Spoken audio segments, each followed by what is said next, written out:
Hey there, welcome back to the channel. Today, we're tackling a big question. Should you get the Nintendo Switch OLED, stick with a standard Switch, or hold out for the upcoming Switch 2? With so many leaks and rumors about Nintendo's next console, we've got all the latest details. We're breaking down display differences, performance, battery life, and of course, what's coming with the Switch 2. If you already own a Switch or are thinking of getting one, stick around, because by the end of this video, you'll know exactly which one is right for you. Like what you're seeing? Tap that like button, subscribe, and be part of our awesome community. Your support helps us keep creating great content. And before we dive in, if you love all things Nintendo, hit that like button and subscribe so you don't miss any future updates. The original Nintendo Switch, launched in 2017, is a hybrid console that lets you play at home or on the go, and that's what made it such a huge hit. It comes with a 6.2-inch LCD screen, and in 2021, Nintendo introduced the Switch OLED. And let me tell you, the difference in picture quality is massive. The Switch OLED upgrades the screen to a 7-inch OLED display, and this makes everything sharper, more colorful, and vibrant. The blacks are deeper, and colors pop in a way that makes handheld gaming feel premium. If you spend a lot of time gaming in handheld mode, this is a game changer. So, if you love playing on the go, the OLED is worth considering. But what about performance? Well, the standard Switch and the OLED are identical. Both have the NVIDIA Tegra X1 chip, meaning games run the same on both consoles. No FPS boosts, no extra power. But sound quality on the OLED is noticeably better. Upgraded stereo speakers make games more immersive, which is great for handheld gaming. Battery life. It's about the same on both models, 4.5 to 9 hours, depending on the game. But the OLED model feels a little more efficient even with the bigger screen. So if you're looking for more power, the Switch OLED won't give you that. The real upgrade is the screen, speakers, and slightly better battery life. Now, before you rush to buy any Switch, let's talk about a huge issue Nintendo still hasn't fully fixed: Joy-Con drift. If you haven't experienced it yet, Joy-Con drift happens when the controller starts moving on its own even when you're not touching it. Super frustrating, especially in games that need precise movement, like Super Smash Bros. Or Mario Kart. Sadly, both the Switch and Switch OLED suffer from this problem, and Nintendo hasn't officially addressed it in hardware updates. If you get Joy-Con drift, you may need to send them in for repairs or buy new ones. But the biggest question right now? Will the Switch 2 finally fix Joy-Con drift once and for all? If you're thinking of skipping the OLED and waiting for the Switch 2, you're not alone. The rumors and leaks surrounding the Switch 2 are getting more exciting by the day.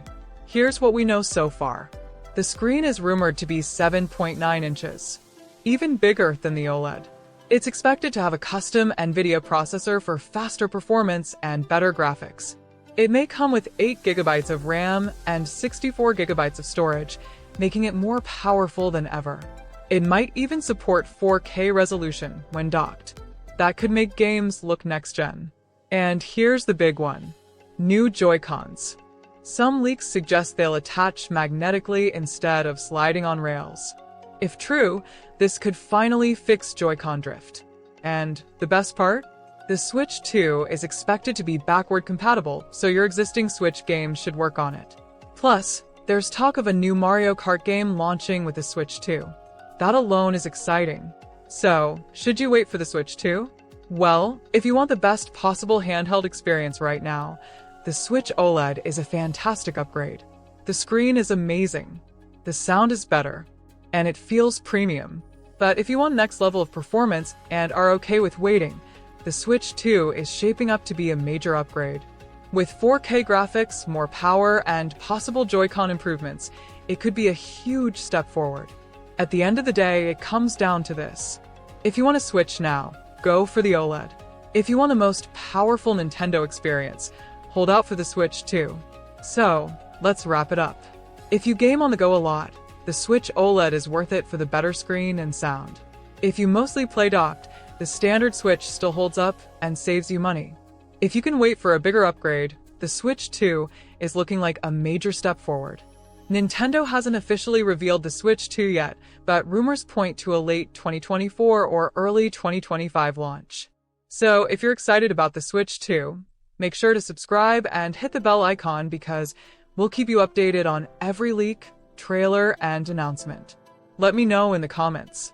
Are you going for the Switch OLED, sticking with the standard Switch, or waiting for the Switch 2?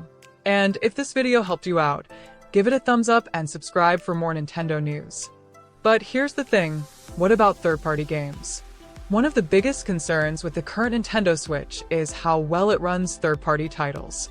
While first-party Nintendo games like Mario, Zelda, and Pokemon are optimized perfectly for the system, third-party titles like The Witcher 3, Doom Eternal, and Hogwarts Legacy have struggled to perform. Some of them run decently with lower resolutions and frame rates, but others rely on cloud streaming, which isn't ideal for everyone. Now, with the Switch 2, things could change in a big way. If the leaks are true and the new console includes a stronger NVIDIA chipset, more RAM, and better internal storage, we could see far better third-party support. This could mean higher frame rates, better textures, and smoother gameplay for major AAA games. Imagine playing something like Elden Ring or Grand Theft Auto 6 on a Switch 2 without compromises. That would be a massive step forward for Nintendo in competing with PlayStation and Xbox, especially when it comes to performance-heavy games. Now, here's an interesting question. Will the Switch 2 launch with an OLED screen like the latest model, or will it start with a basic LCD version and later upgrade? Nintendo has a history of releasing improved versions of their consoles over time. Just look at the 3DS lineup. It wouldn't be surprising if the first version of the Switch 2 has an LCD screen and an OLED version arrives a year or two later. If that happens, some players might wait even longer to get the OLED model. The standard Switch OLED was such a big upgrade visually, so Nintendo may try to use the same strategy again to keep selling new hardware over time. Either way, if you care a lot about screen quality, that's something to keep in mind. Alright, let's talk about price. The Nintendo Switch OLED currently costs $349, while the standard Switch is around $299. But how much will the Switch 2 cost? Leaks suggest the Switch 2 could land anywhere between $399 and $499, depending on how powerful the hardware is. Some reports suggest a $449 price tag, but it's unclear if that's for a base model or a premium version. Now, would that price make sense? Let's compare it to competitors. The PlayStation 5 Digital Edition costs $399. The Xbox Series X costs $499. The Steam Deck starts at $399. For Nintendo to stay competitive, a price around $400 to $450 seems likely. Anything higher than that, and it risks pushing casual gamers away. That being said, Nintendo is known for keeping costs lower than PlayStation and Xbox, so if they find a way to keep it under $400, that would be a game changer. One of the biggest questions about the Switch 2 is whether it will support old Switch games. Right now, Nintendo has hinted that they want to keep backward compatibility in place. This would mean you could play your current library of Switch games on the new system without having to repurchase them. But there's one possible catch. How will physical cartridges work? If Nintendo decides to change the game card slot on the Switch 2, older physical Switch games might not work unless they provide some kind of adapter. That's something to watch out for when Nintendo makes the official announcement. However, digital games are almost certainly going to be supported. With most modern consoles pushing digital purchases, Nintendo would likely let players bring over their digital Switch games to the new system. That would be great news for anyone who has built up a huge collection on the Nintendo eShop. Now, let's talk about the dock. One of the Switch's best features is its ability to switch seamlessly from handheld mode to docked mode. That's what makes it a hybrid console and sets it apart from PlayStation and Xbox. So, will the Switch 2 keep the same docking system? Leaks suggest yes, but with some improvements. First, the dock might support 4K resolution, which means when you plug the Switch 2 into your TV, it could output games at 4K instead of 1080p like the current Switch. Second, faster data transfer speeds.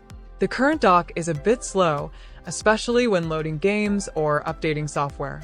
A new dock with better connectivity would make a big difference. And third, wireless display casting.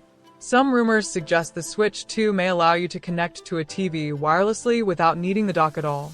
That would be a huge upgrade for people who want to game on the big screen without messing with cables. Now, let's talk about the most important thing, the games. What new games could launch alongside the Switch 2? Here are some of the strongest possibilities based on leaks and industry trends. Mario Kart 9, the first brand new Mario Kart game since 2014. Zelda Tears of the Kingdom Deluxe, a next-gen enhanced version of the latest Zelda. New 3D Mario game. Think Super Mario Odyssey 2 or something brand new. Metroid Prime 4. This game has been in development for years, and it could be a perfect fit for the Switch 2 launch. Pokémon Legends sequel. A follow-up to Pokémon Legends Arceus in an open-world format. And of course, we'll probably see remasters of older Nintendo games, especially ones that would benefit from the improved graphics of the Switch 2. So, to wrap it all up, is the Switch 2 worth waiting for? If you already have a Switch and want something more powerful, waiting for the Switch 2 makes sense. The improved graphics, stronger hardware, and potential 4K support could be a big jump forward.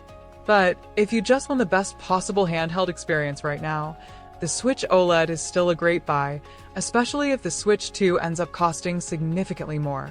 Ultimately, it depends on what you want out of a console. And that's where I want to hear from you.